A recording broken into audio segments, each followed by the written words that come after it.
आज की क्लास में हम बात कर रहे हैं इलेक्ट्रोकेमिस्ट्री की। जैसा कि आप यहाँ पर देख सकते हैं, ये टर्म लिखा है इलेक्ट्रोकेमिस्ट्री। इलेक्ट्रो का मतलब होता है इलेक्ट्रो, इसका मतलब है इलेक्ट्रिसिटी से, इलेक्ट्रिसिटी। और यहाँ केमिस्ट्री टर्म का मतलब है केमिकल रिएक्शन से, केमिकल रिएक्शंस। तो दो टर्म है, एक है इलेक्ट्रो, दूसरा है केमिस्ट्री। अब इलेक्ट्रो का मतलब है इलेक्ट्रिसिटी और केमिस्ट्री का यहाँ मतलब है, वैसे केमिस्ट्री का बहुत मतलब है, बहुत कुछ है, लेकिन यहाँ इलेक्ट्रोकेमिस्ट्री में इसका क्या मतलब है वो मैं आपको बता रहा हूँ। इलेक्ट्रोकेमिस्ट्री का मतलब है इलेक्ट्रिसिटी फ्रॉम केमिकल रिएक्शंस। तो इसको हम डिफाइन करते हैं। तो ये एक केमिस्ट्री की ऐसी ब्रांच है जहाँ पर हम डिफरेंट स्पॉन्टेनियस केमिकल रिएक्शंस जो होती हैं उसमें एनर्जी जो भी रिलीज होती है उसका यूज़ करके इलेक्ट्रिसिटी बनाना इलेक्ट्रोकेमिस्ट्री के अंदर आता है। तो हम इसको कैसे लिख सकते हैं, यानी electrochemistry defined as production of electricity from energy released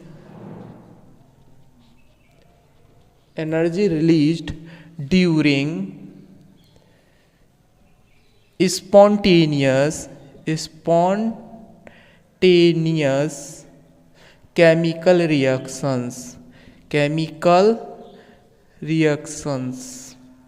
अब जितनी भी स्पॉन्टेनियस केमिकल रिएक्शंस होती हैं उनमें जो भी एनर्जी रिलीज होती है उसका यूज़ करके इलेक्ट्रिसिटी बनाना इलेक्ट्रोकेमिस्ट्री के अंदर हम पढ़ते हैं। साथ ही साथ हम इलेक्ट्रिकल एनर्जी का यूज़ करके कुछ ऐसी केमिकल रिएक्शंस को भी परफॉर्म करते हैं जो नेचुरली नहीं होती हैं, अपने आप प्रोसीड नहीं करती, पर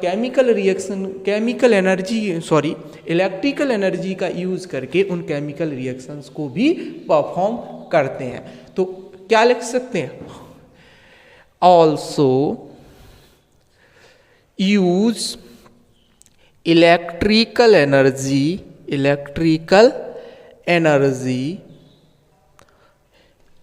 energy to carry out non-spontaneous chemical reactions। सबसे पहले बात करते हैं यहाँ पर स्पॉन्टेनियस और नॉन स्पॉन्टेनियस केमिकल रिएक्शंस क्या होती हैं, वो चीज़ आपको समझना बेहद ज़रूरी है। जैसा कि सभी जानते हैं, कॉपर सल्फेट को हम लिखते हैं CuSO4 और ये ब्लू कलर का होता है इन इट्स सॉल्यूशन फॉर्म, यानी जब वाटर के साथ इसका सॉल्यूशन होता है कॉपर सल्फेट का, तो 5 यहाँ पर .5H2O होते हैं, that is called water of crystallisation. अब ये वाटर ऑफ क्रिस्टलाइजेशन के कारण इसका कलर ब्लू होता है, डार्क ब्लू, और इसे हिंदी में नीला तोता भी कहते हैं। अब ये कॉपर सल्फेट है, ब्लू रंग का होता है, और अगर इसकी रिएक्शन जिंक के साथ कराई जाए, यहाँ हम लिखते हैं क्या, कॉपर सल्फेट, और कॉपर सल्फेट सॉल्यूशन को, इस सॉल्यूशन है तो एक्वा फॉर्म में लिख सकते हैं, एक्वा का मतलब है वाटर के साथ कॉपर सल्फेट का सॉल्यूशन। अब ये अगर रिएक्शन करता है जिंक मेटल के साथ जो कि सॉलिड फॉर्म में होगा, तो इसको हम लिख सकते हैं ZnSO4 प्लस Cu। ये एक्वा फॉर्म में चला जाएगा और ये सॉलिड होगा। इस रिएक्शन को करने के लिए हमें कोई एक्सटर्नल फैक्टर लगाने की ज़रूरत नहीं पड़ती, क्योंकि ये रिएक्शन अपने आप ही प्रोसीड करती है, अपने आप ही होती है, इसलिए इसे स्पॉन्टेनियस केमिकल रिएक्शन कहेंगे। इसको कराने के लिए हमें कोई एक्सटर्नल फैक्टर लगाने की ज़रूरत नहीं है। हम सभी जानते हैं इलेक्ट्रोकेमिकल सीरीज़ में क्लास 10th में पढ़ा है, और उसको रिकॉल करने की कोशिश कीजिए। यहाँ पर हम स्टैंडर्ड इलेक्ट्रोड पोटेंशियल या रिडक्शन पोटेंशियल के बेस पर एक इलेक्ट्रोकेमिकल सीरीज़ को पढ़ेंगे इस चैप्टर में डिटेल में, और वहाँ पर देखेंगे कि डिफरेंट एलिमेंट एक दूसरे को कब रिप्लेस कर सकते हैं और रिप्लेस करने का फैक्टर क्या होता है, और वो फैक्टर होता है उनकी स्टैंडर्ड इलेक्ट्रोड पोटेंशियल। उसके बेस पर जो मेटल सबसे ऊपर होगा वो उससे नीचे एलिमेंट को रिप्लेस कर देगा केमिकल रिएक्शन में और डिस्प्लेसमेंट रिएक्शन देगा।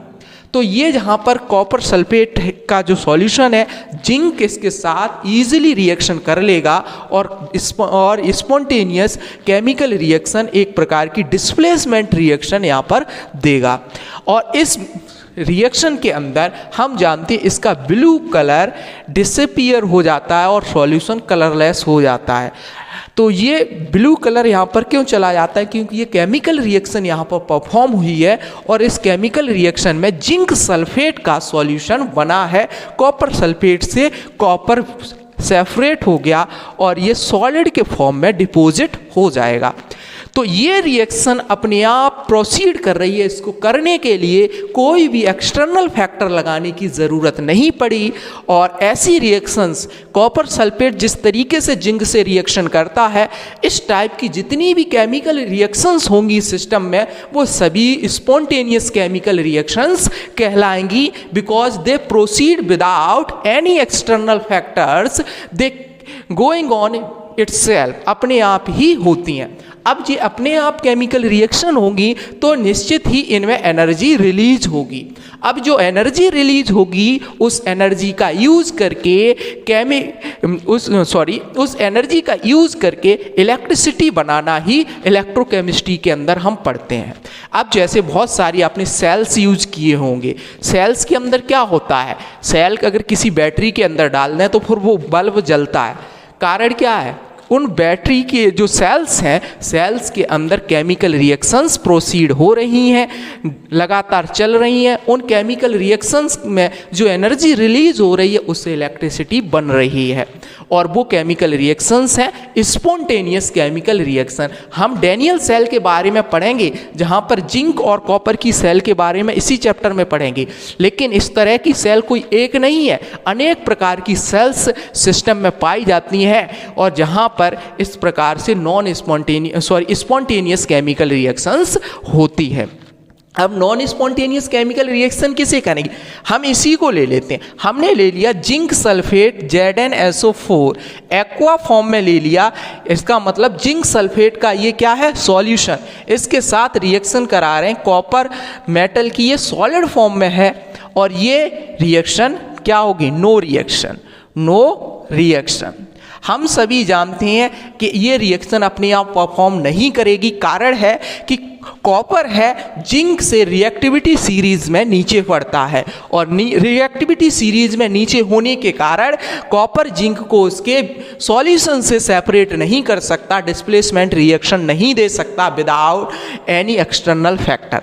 अगर हम एक्सटर्नल फैक्टर यहाँ पर लगाते हैं, किसी इलेक्ट्रिसिटी का यूज़ करते हैं और इसको फोर्स करते हैं, फोर्स मतलब ज़बरदस्ती रिएक्शन कराने की कोशिश करते हैं, जो अपने आप नहीं होती, फोर्सफुली कराने की कोशिश करते हैं, ऐसी रिएक्शंस को नॉन स्पॉन्टेनियस केमिकल रिएक्शन कहते हैं। अब ये नॉन स्पॉन्टेनियस केमिकल रिएक्शन अगर हमें परफॉर्म करनी है तो उसके लिए हमें क्या करना पड़ेगा, इलेक्ट्रिसिटी लगानी पड़ेगी। क्या लगाने पड़ेगा, इलेक्ट्रिसिटी। अब इलेक्ट्रिसिटी यहां पर इसको देंगे तो इलेक्ट्रिसिटी देने से क्या होगा कि ये रिएक्शन हो जाएगी। ये रिएक्शन हो जाएगी, क्या बनेगा, कॉपर सल्फेट बनेगा CuSO4 plus zinc, zinc deposit हो जाएगा, सॉल्यूशन से बाहर हो जाएगा, कॉपर सल्फेट का एक्वा फॉर्म बनेगा, जिंक सॉलिड रहेगा। तो इस प्रकार की जितनी भी रिएक्शंस हैं जो फोर्सफुली कराई जा रही हैं, यूज करके इलेक्ट्रिसिटी का यूज करके केमिकल रिएक्शन को परफॉर्म किया जा रहा है, वो भी इलेक्ट्रोकेमिस्ट्री के अंदर आता है। तो इस इलेक्ट्रोकेमिस्ट्री ये बहुत बड़ी ब्रांच है जिसमें ये बहुत सारे सब्जेक्ट एक दूसरे से इंटरकनेक्टेड हैं। इस प्रकार से हम कह सकते हैं इलेक्ट्रोकेमिस्ट्री एक इंटरडिसिप्लिनरी सब्जेक्ट है जो कई प्रकार की सब्जेक्ट के साथ रिलेट करता है। यहाँ हालांकि इलेक्ट्रोकेमिस्ट्री में बहुत कुछ पढ़ते हैं, लेकिन यहाँ क्लास 12th में हम जो पढ़ रहे हैं कुछ बेसिक प्रिंसिपल्स पढ़ रहे हैं जो हमारे डेली लाइफ में यूजफुल हैं, और बहुत सारे ऐसे प्रिंसिपल्स हैं जो जानना जरूरी है, उनके बारे में यहाँ पर हम पढ़ेंगे।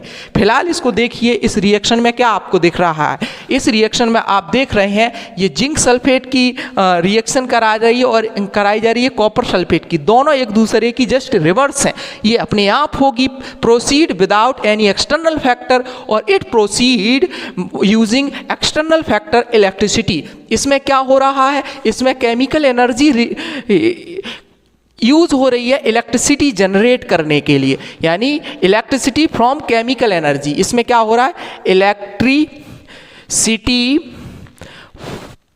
From chemical energy, chemical energy, और इसमें क्या हो रहा है,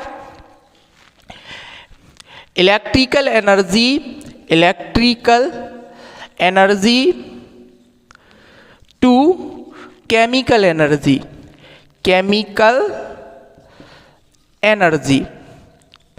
इलेक्ट्रिसिटी का यूज करके केमिकल रिएक्शन कराई जा रही है, इसलिए यहाँ पर इलेक्ट्रिकल एनर्जी केमिकल एनर्जी में कन्वर्ट हो रही है और चेंज हो रही है, तो एक दूसरे के जस्ट अपोजिट हैं। तो हम कह सकते हैं electrochemistry is the branch of chemistry that deals with the production of electricity from spontaneous chemical reactions carrying out without any external factors, and also study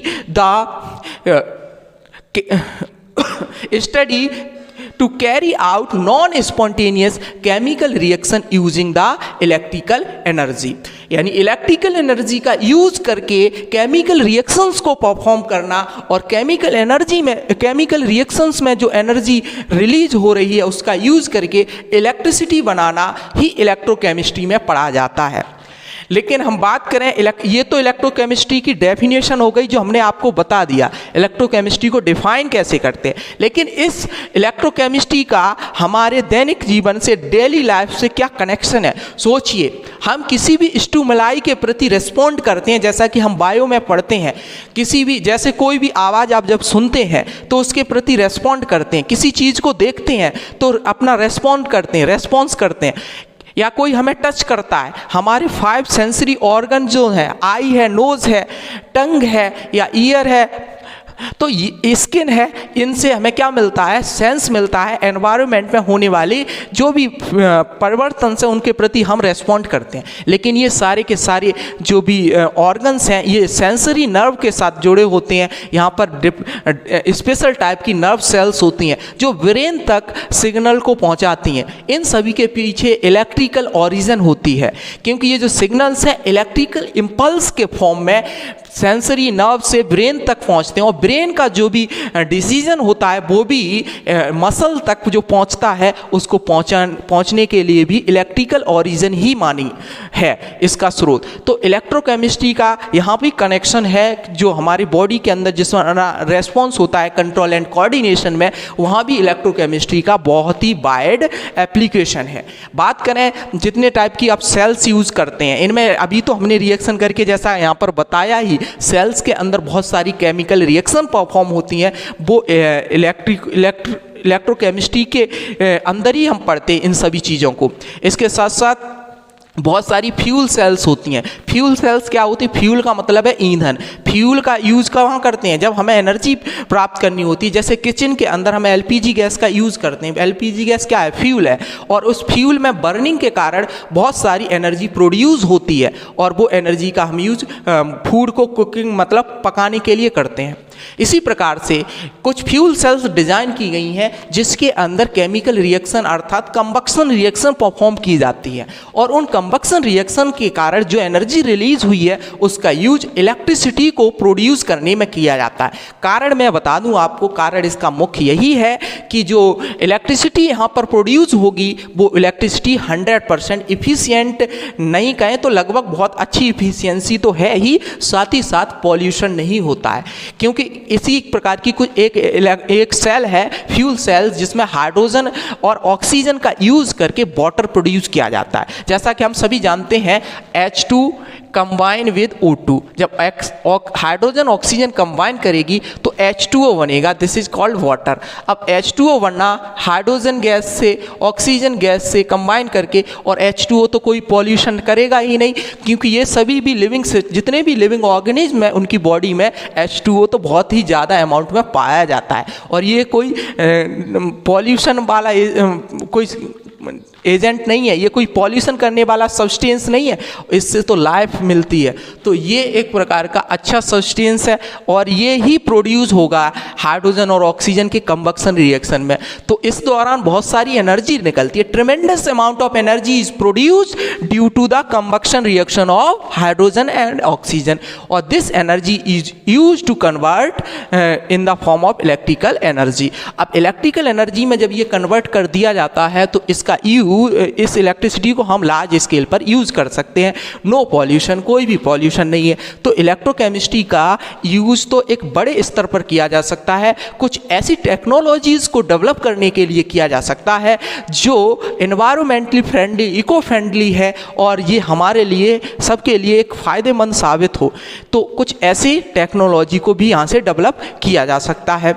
तो इलेक्ट्रोकेमिस्ट्री का यूज सिर्फ हमारे डेली लाइफ में ही नहीं है, ये बहुत सारे सब्जेक्ट के साथ कनेक्टेड है।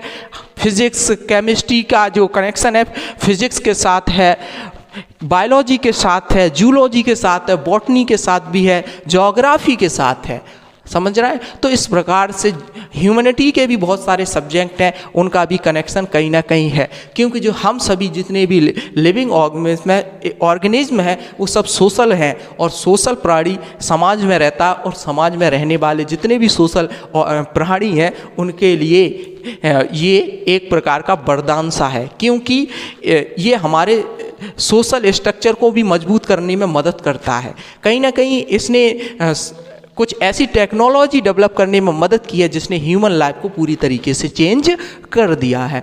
अब टेक्नोलॉजी डेवलप हो, अच्छी अच्छी टेक्नोलॉजीज़ आएँ और जिससे हमारी लाइफ बदल जाए, और तो इससे बढ़िया क्या होगा, क्योंकि बहुत सारे पॉल्यूशन के कारण एनवायरमेंटली जितनी भी समस्याएं आ रही हैं वो तो हैं ही। फॉसिल फ्यूल का यूज़ करने से कितना सारा पॉल्यूशन होता है। अगर इलेक्ट्रोकेमिस्ट्री के कुछ प्रिंसिपल्स का यूज़ करके कुछ ऐसी टेक्नोलॉजीज़ डेवलप की जाएं जो इको फ्रेंडली हो और सभी के वेल्थ पर काम करें, तो निश्चित तौर पर इलेक्ट्रोकेमिस्ट्री का वो बहुत अच्छा यूज माना जाएगा।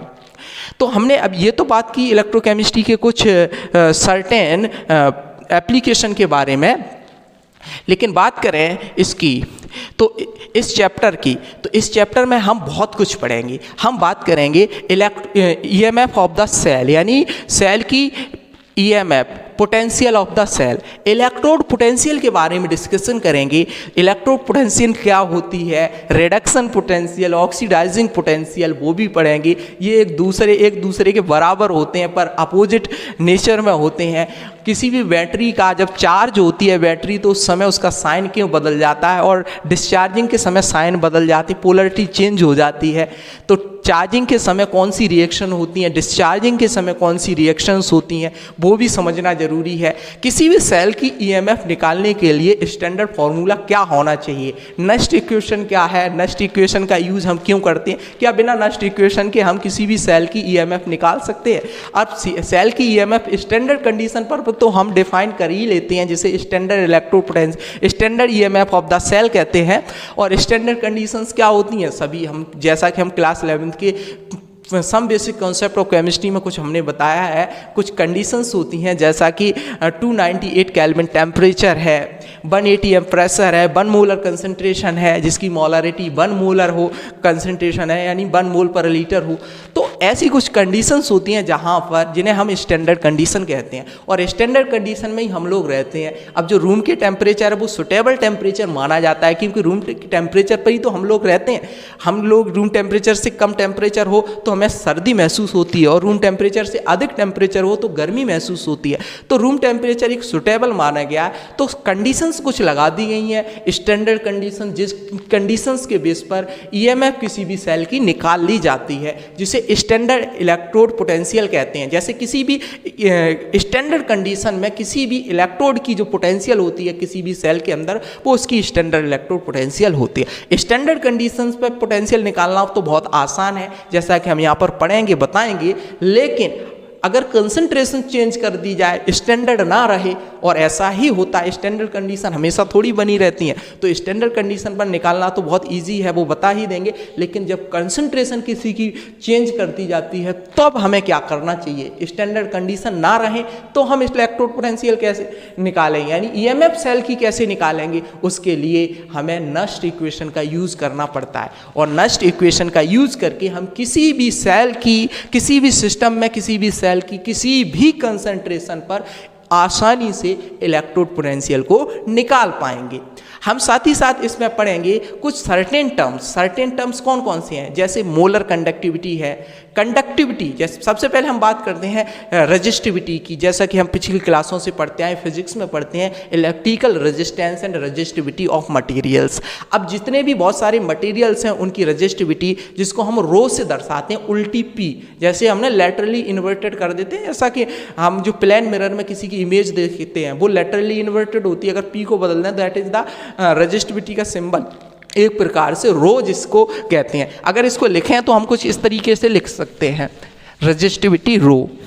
अब जैसे यहाँ पर देखिए रो, ये है किसी भी मटेरियल की रेजिस्टिविटी रो। इसी प्रकार से कंडक्टिविटी, जिसे हम कप्पा कहते हैं, ये क्या है कप्पा, किसी की मोलर कंडक्टिविटी लैम्डा एम से डिनोट करते हैं। लिमिटिंग मोलर कंडक्टिविटी इस तरीके से डिफाइन करते हैं।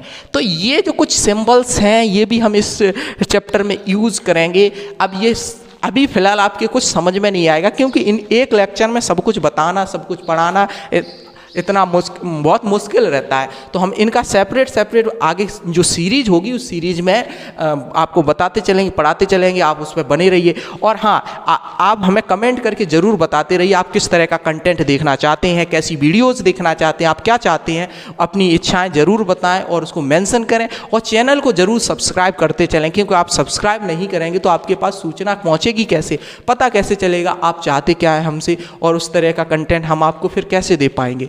तो अपने रिव्यू दीजिए ज़रूर इस वीडियो में जाकर, और चैनल को सबसे पहले ज़रूर सब्सक्राइब कर लीजिए। तो जैसा कि हम यहाँ पर बात कर रहे थे, ये कुछ सिंबल्स हैं। ये क्या हैं सिंबल्स, यानी किसी भी मटेरियल की रेजिस्टिविटी, ये भी किसी भी मटेरियल की कंडक्टिविटी जिसे कप्पा से डिनोट करते हैं, ये किसी भी मटेरियल की मोलर कंडक्टिविटी है जिसे लैम्डा एम से डिनोट करते हैं, और ये किसी भी मटेरियल की लिमिटिंग मोलर कंडक्टिविटी है या molar conductivity eight infinite dilution.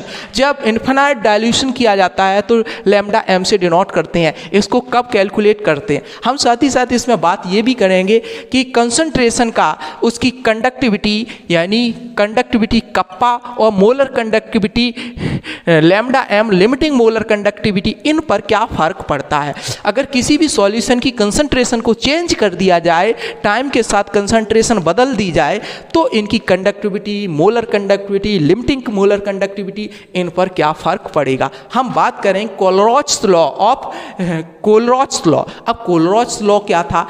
कोलरॉच law था इन लिमिटिंग मोलर कंडक्टिविटी को कैलकुलेट करने का एक बहुत आसान तरीका है। हालांकि लिमिटिंग मोलर कंडक्टिविटी को इतना आसान नहीं है निकालना, कैलकुलेट नहीं है, और इस लॉ ने लिमिटिंग मोलर कंडक्टिविटी को कैलकुलेट करना, निकालना इतना आसान कर दिया है कि चुटकियों में हम उसको निकाल सकते हैं। इस कोलरॉच लॉ को भी इस चैप्टर में पढ़ेंगे। अभी जो मैं आपको बता रहा हूँ इस चैप्टर के कुछ ऑब्जेक्टिव्स हैं, उद्देश्य हैं। किसी चीज़ को पढ़ने के कुछ ऑब्जेक्टिव्स होते हैं और बिना ऑब्जेक्टिव्स के हम कुछ करते नहीं हैं। पढ़ने का भी तो कोई ऑब्जेक्टिव है, बिना ऑब्जेक्टिव के कोई पढ़ता है क्या?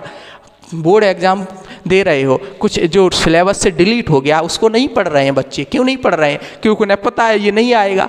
तो ऑब्जेक्टिव है कोई ना कोई जिसी की वजह से हम किसी चीज़ को पढ़ते हैं। तो हमारे पढ़ने का भी ऑब्जेक्टिव है। इलेक्ट्रोकेमिस्ट्री को पढ़ने का क्या ऑब्जेक्टिव है वो हम आपको अभी बता रहे हैं। जैसा कि हमने इन सिंबल्स के बारे में बताया और जो हम पढ़ेंगे इनके बारे में वो भी बताया क्या क्या पढ़ेंगे।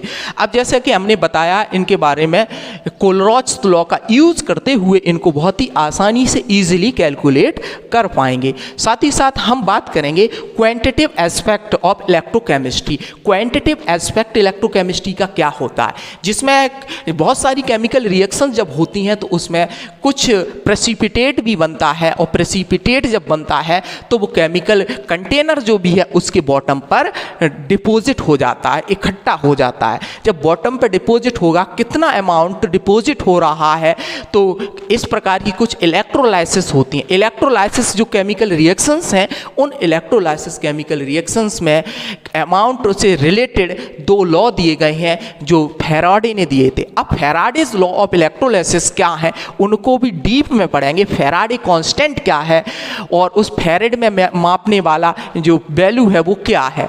तो Faraday constant, Faraday's law, Faraday's first law of electrolysis, Faraday's second law of electrolysis, ये भी पढ़ेंगे। यहाँ कंफ्यूज होने की ज़रूरत नहीं है।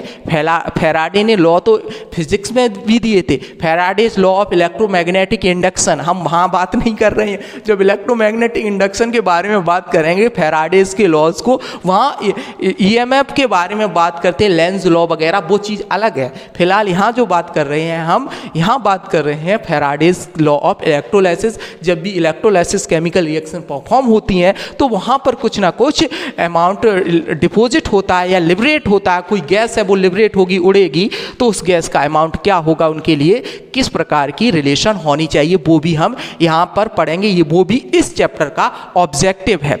साथ ही साथ हम इसमें लास्ट में जो दिया है वो बता दे रहे हैं। कुछ और भी पॉइंट्स हैं, वो भी यहाँ क्रम तो नहीं है लेकिन हम आपको सब बता दे रहे हैं। जैसा कि लास्ट में पढ़ेंगे कुछ कॉरोजन्स हैं, जैसे रस्टिंग ऑफ आयरन। तो आयरन जैसा हम सभी जानते हैं अगर बाहर डाल दिया जाए कुछ समय के लिए तो उस पर रेड ब्राउन कलर की एक लेयर चढ़ जाती है जो धीरे धीरे करके आयरन को डिस्ट्रॉय कर देती है। आयरन हमारे किसी कार्य का नहीं रहता है। तो slowly eating up of iron due to the damaging effect of oxygen and water, और ये जो होता है इसको हम कॉरोजन या रस्टिंग ऑफ आयरन कहते हैं। अब इन रस्टिंग के कारण बहुत सारे अमाउंट में आयरन हर साल बेकार होता है, बर्बाद हो जाता है। तो ऐसे में इस आयरन को बचाना भी ज़रूरी है। लेकिन वो चीज़ें हम क्लास 10th में पढ़ ही चुके हैं, लेकिन फिर भी पढ़ेंगे जब सेपरेट इस चैप्टर में बताएंगे इन लेक्चर्स को। लेकिन यहाँ पर समझना है ये जो रस्टिंग है कोई वैसा नहीं है, इसके पीछे भी इलेक्ट्रोकेमिकल रिएक्शंस हैं। तो ईएमएफ इसके भी लिए भी हम ई सेल निकाल सकते हैं। किस प्रकार से इलेक्ट्रोकेमिकल रिएक्शंस हैं वो होती हैं और उसके अनुसार उनके बेस पर हम रस्टिंग को एक्सप्लेन कर सकते हैं, वो भी हम इस चैप्टर में पढ़ेंगे। वो भी इस चैप्टर का ऑब्जेक्टिव है। इसका ऑब्जेक्टिव और भी बहुत कुछ है। यहाँ पर हम बात करेंगे गिव्स फ्री ऑफ सेल रिएक्शन। अब जब भी कोई सेल रिएक्शन होती है तो उस सेल रिएक्शंस में के लिए जैसा कि हम थर्मोडायनेमिक्स और इक्विलिब्रियम क्लास 11th के चैप्टर को अभी फ़िलहाल तो हमने नहीं डाला है। जब क्लास 11th की जो सीरीज बना रहे हैं, जब हम इक्विलिब्रियम पर आएंगे तो हम समझाएंगे बहुत डिटेल में कि gives free energy of the reaction क्या होती है, जिसे हम डेल्टा जी से डिनोट करते हैं। अब ये डेल्टा जी से डिनोट करने वाली गिव्स फ्री एनर्जी है और ये जो है किसी भी रिएक्शन के लिए इसकी वैल्यू क्या होती है वो तो वहाँ पढ़ेंगे, लेकिन फिलहाल इस चैप्टर में जो हम पढ़ेंगे इसका जो ऑब्जेक्टिव है, इस डेल्टा जी गिव्स free energy of the reaction E cell, यानी सेल की इलेक्ट्रोड पोटेंशियल और इक्विलिब्रियम कांस्टेंट जिसे हम Kc या Kp कहते हैं। इक्विलिब्रियम कांस्टेंट किसके लिए, अगर कंसंट्रेशन मोलर कंसंट्रेशन रिप्रेजेंट की गई है तब Kc लेते हैं, अगर पार्शियल प्रेशर के रूप में कंसंट्रेशन ली गई है फॉर गैसेस के लिए तो हम Kp में डिनोट करते हैं। तो equilibrium constant EMF of the cell and गिव्स free energy of the cell reactions, जो सेल के अंदर होने वाली केमिकल रिएक्शंस हैं जिसके कारण इलेक्ट्रिसिटी जनरेट होती है, जैसे बल्ब जलता है सेल के अंदर केमिकल रिएक्शन होने के कारण ही जलता है, तो उन केमिकल रिएक्शंस के लिए हम gives free energy delta G उस सेल की EMF यानी पोटेंशियल, एक प्रकार से वोल्टेज कह सकते हो पोटेंशियल, और Kp इक्विलिब्रियम कांस्टेंट, इनके बीच में क्या रिलेशन होती है वो भी हम इस चैप्टर में पढ़ेंगे।